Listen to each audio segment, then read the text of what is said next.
In the ancient village of Okuta, life was guided not only by the rising of the sun and the setting of the moon, but also by rules unwritten, laws passed down from ancestors. The elders would sit by the fire and whisper them to children who listened, wide-eyed. Do not whistle at night. Do not answer voices from the forest after dusk.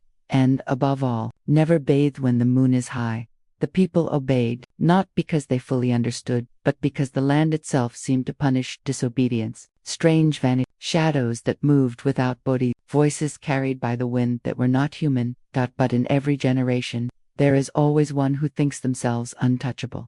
In Okuta, that one was Amara. She was the most beautiful girl in the village. Her skin glistened like oiled bronze, her teeth shone white as kola nut, and her laughter danced like music through the compound. Men stared, women envied, and children followed her like little birds. But her stubbornness was greater than her beauty. Unlike everyone else, Amara had a habit no one could break. She bathed only at night. She loved the quiet, the way the air grew cool after a hot day. She loved the silver touch of the moonlight on her skin. She loved how the water, fetched late, always felt fresher. It was her secret pleasure, one that made her feel different, free. Her mother in Kem often scolded her. Amara, must you always go out after dark? Have you no respect for warnings? Amara would smile and wave her hand. Mama, I am no child afraid of shadows. Nothing has ever harmed me. Why should I stop? But her grandmother, Obioma, did not scold. She warned. One evening, as they sat by the hearth, Obioma leaned close, her wrinkled face lit by flickering fire. Her voice was grave. Child, it is not the water that is dangerous. It is what the water calls in the night. The river keeps secrets, and when you pour water under the moon, you may wash more than dust from your skin. You may wash away your safety. Amara had laughed then, tossing her hair. Nana, you and your stories. Nothing waits for me. I have bathed this way for years. She thought herself safe, but the night had been listening, and the water had been waiting. The first sign came quietly. One evening, Amara filled her clay pot and slipped behind the hut. She hummed softly as she poured water down her shoulders. Then, suddenly, the world went silent. The frogs by the stream stopped croaking. The crickets cut off even the breeze seemed to pause. The silence pressed against her ears, thick and heavy. Then, breathing. Slow, heavy, not hers, not her mother's, not from the hut. It was behind her. Her heart jumped into her throat. She turned quickly, water dripping down her body. Nothing, only shadows. Her chest rose and fell rapidly. She forced a laugh. It was only the wind. But when she lay down to sleep that night, she remembered that silence, the way it swallowed the world. And the next night, it happened again. This time, the breathing was louder, closer, and still. She went back. On the third night, the breathing turned into a voice. She bent to scoop water into her pot, and the whisper came. Amara. The sound was soft, wet, like lips speaking through water. Her body froze. The pot slipped from her hands. Then she heard it again. Amara. Shaking, she leaned over the clay pot. Her eyes widened. Her blood turned to ice. There, floating on the water's surface, was a face, pale, sunken, eyes closed, mouth half open, waiting. Amara screamed, knocking the pot over. It shattered, spilling water into the dirt. Her mother ran out, frightened. What is it, Amara? What happened? But Amara couldn't speak. She only shook, her lips trembling.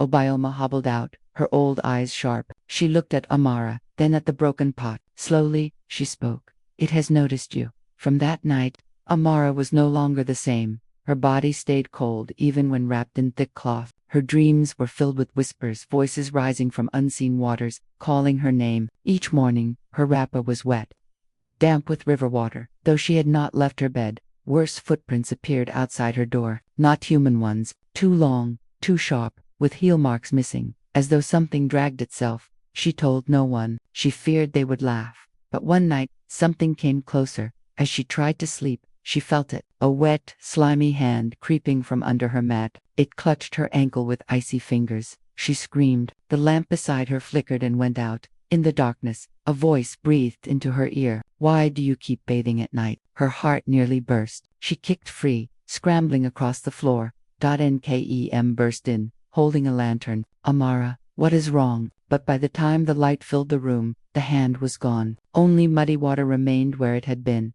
The next morning, Obioma called her close. You are marked now. Do you understand? Spirits do not forget once they find you. Amara fell to her knees, tears streaming. What can I do, Nana? Tell me how to stop it. Obioma's face was grim. You cannot stop it. You can only return what you have taken. Tonight, you must go to the river. Alone. Take no one with you. And when you go, no matter what you hear, no matter who calls your name, do not look back. If you turn, it will not be water you see again. It will be blood.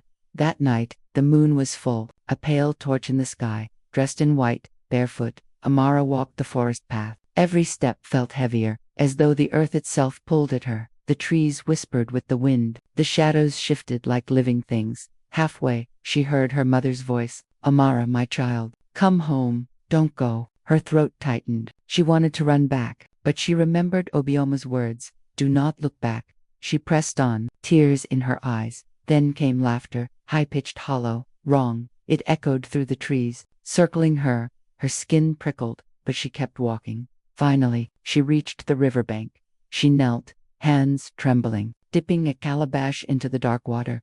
I am sorry, she whispered. I did not know. I did not mean to call you. The water bubbled once, then grew still. Behind her, a branch snapped. The voice came again, deeper now. Amara. Her tears spilled freely, but she poured the water on the ground. Take it back. Leave me. For a moment, silence. The air lifted. Peace touched her. She turned to leave. Relief surged through her chest. Then she froze.